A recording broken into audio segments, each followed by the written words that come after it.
kedua ingin mereview materi mata kuliah manajemen raya fisik untuk pengganti UTS. Baik, perkenalkan nama saya Nerbi Nurmahfenomokonorbit. Di sini saya akan mereview materi yang berjudul Konsep Dasar Manajemen K3.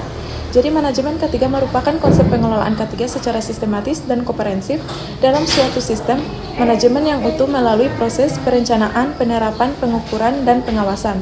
Adapun tujuan dari manajemen K3 yang pertama sebagai alat ukur kinerja K3 dalam organisasi, yang kedua sebagai pedoman implementasi K3 dalam organisasi, yang ketiga sebagai dasar penghargaan, dan yang keempat sebagai sertifikasi. Adapun perundang-undangan yang terikat dengan K3, yang pertama itu Undang-Undang Nomor 1 Tahun 1970, yang kedua Undang-Undang Nomor 13 Tahun 2003, yang ketiga Undang-Undang Nomor 8 Tahun 1998, dan keempat Undang-Undang Nomor 28 Tahun 2002. Terima kasih. Baiklah, saya akan melanjutkan mereview materi yang berjudul Faktor-faktor lingkungan kerja dan kaitannya dengan kesehatan dan keselamatan kerja atau K3. Faktor-faktor lingkungan kerja yang pertama keadaan tempat lingkungan kerja, yang kedua temperatur atau suhu ruangan, yang ketiga penerangan pencahayaan, yang keempat kondisi fisik dan mental karyawan. Kaitan antara faktor-faktor lingkungan kerja dengan K3. Yang pertama, keadaan tempat lingkungan kerja. Penyusunan dan penyimpanan barang-barang yang berbahaya jika tidak ditempatkan di tempat yang baik maka akan mengakibatkan kecelakaan kerja yang akan berdampak pada K3. Yang kedua, ruangan kerja yang terlalu padat dan sesak akan mengakibatkan pekerja merasa tidak nyaman dan dapat mengakibatkan stres kerja pada pekerja.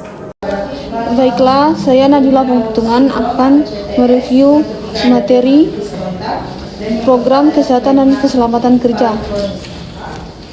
Pengertian program kesehatan dan keselamatan kerja. Program kesehatan dan keselamatan kerja adalah sebuah rencana tindakan yang dirancang untuk mencegah kecelakaan dan penyakit kerja. Beberapa bentuk aktivitas dalam program tersebut merupakan persyaratan dalam undang-undang atau peraturan keselamatan dan kesehatan kerja. Kesehatan kerja. Kesehatan kerja menunjukkan pada kondisi yang bebas dari gangguan fisik, mental, emosi, atau rasa sakit yang disebabkan oleh lingkungan kerja. Baik, saya Ceciti Ainun Undol akan mereview materi yang terakhir dengan judul Penyakit yang timbul karena hubungan kerja. Adapun PAHK adalah gangguan kesehatan yang dialami oleh seseorang akibat rutinitas atau paparan zat tersebut ataupun tertentu di tempat kerja. Contohnya penyakit paru dan saluran pernapasan yang disebabkan oleh debu logam keras. Yang kedua, kelainan pendengaran yang disebabkan oleh kebisingan. Dan yang terakhir, penyakit yang disebabkan oleh getaran mekanik, misalnya kelainan otot, urat, tulang persendian, dan syaraf tepi. Terima kasih.